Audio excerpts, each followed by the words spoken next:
So if you're looking to go to Aruba, this is the spot. RIU. This was our view from a hotel. It's great. So if you're looking for stuff to do, stay tuned. Transformers reviews, tech and the news, whatever else I use as a muse. Hit subscribe. I appreciate the views. Influences interest on YouTube. So when I first walked in the room, this is what I had to do. Had to show a view going out to the balcony. Again, this is RIU the Palace. They have two different hotels. They have another all adults hotel, and this was the one with kids, but it wasn't bad. Like, it wasn't a bunch of kids like screaming and hollering. It's not like Disneyland, but there were a few kids. But yeah, when I stepped out on this balcony, I was like, yeah, I did a good job. Because this is for my lady's birthday. We went, and yeah, my lens here is a little fogged up because of the humidity. That's one thing. It's hot there, but it's always windy. There's always a nice breeze, and the weather's perfect besides it being hot. It was hot though, I ain't gonna lie. As soon as I stepped out, it's so hot they tell you don't leave the door open because a puddle of water formed on the floor. And you can see here my lens started clearing up. Kind of looks like an effect, but it's not. It's my lens. My lens got fogged up from the humidity, but this view was crazy, just out over the pool and the ocean. And then we ventured to the pool a little bit. This was behind the pool, actually. There's a bar behind the pool and a bar in the pool. It's the same bar. It goes downstairs to get into the pool. So you can swim up bar, of course. They got a little pool on the side too with tables in it, so you can just sit in there and drink. And there was always something going on at the pool. They had people doing different things, doing like some aerobics, dancing and singing, and they got music playing. We stepped over to the other side to the adults only hotel. They had a little neon party going on one night, and this is great because there's a saxophone player, some dancers, and you could get up and dance too. Eventually, like, people was getting up and dancing. We was super early here, so it looks like ain't nobody there. It's just the dancers and the musicians.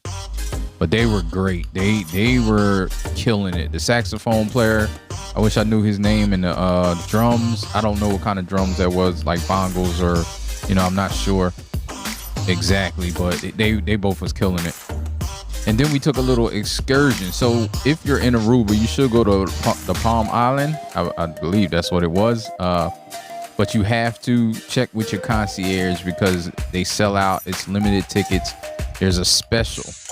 So you walk down here, and it's an island. It's a whole separate island, private island, where you can get tickets to the private section, and we'll show that because we had tickets.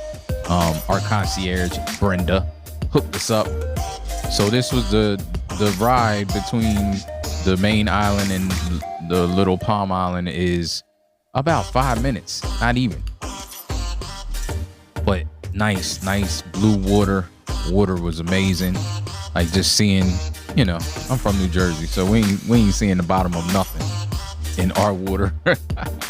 So yeah, and then once you get here, this is the private section that we paid for, so you could like sit there with the actual flamingos. I had a little encounter with the flamingos. They were wilding out. And here they are, getting a little up close and personal with myself. Sorry for the aspect ratio, but yeah, they started wilding. I had to get up out of there because they're not attacking. They don't have teeth. But then you had a couple restaurants on the island too. You were there all day from like 10 to 5, I think. So there was a couple buffets, but you see it's right on the water. You see how clear that water is. People out there scuba diving and snorkeling, and jet skiing and banana boating and stuff out there. You could do all that on this island as well. Buffet was pretty good. They had like burgers and stuff. And here's the birds. I caught the birds wilding. And then the other one came over to try to break it up. Like, come on, y'all. I think he was the leader because he kept that one right there flapping his wings. he's like, come on, y'all, get it together. These people looking at us. So, yeah, he kept order the whole time. And then you get back on the ferry. One thing, if you're on the Palm Island, you gotta, I think the bus leaves at 4:45, and there's only one bus, or there may be two buses, but when the last bus is out, you gone. And you see people rocking on the boat because they work for tips, so they had the music blasting. And then the last night we had a nice little dinner, birthday dinner, and that sunset was just beautiful. All in all, this was an amazing trip, and I had to get one last look. This was the morning of our flight home, and I had to just bask in it one last time. Kind of tortured myself because even though the trip was really a birthday gift for my lady, it was, you know, a great trip for me as well. So, man. And you could see, I was zooming in because I didn't realize earlier, can't talk, that you can see to the end of the island. There's a lighthouse at the end of the island, and you can see all the way. The island only takes like an hour to drive across. You can drive across the whole island of Aruba in like an hour. And when they say one happy island, it's the truth. And RIU, I highly recommend it. Service was awesome. We had like one little issue. It was just one person, and that wasn't, you know, that I know that's not a reflection of RIU because the rest of the service was immaculate. Everybody I encountered, people cleaning the windows, like everybody super friendly, super helpful. And yeah, you couldn't ask for a better place to visit. We will be back. And that's it.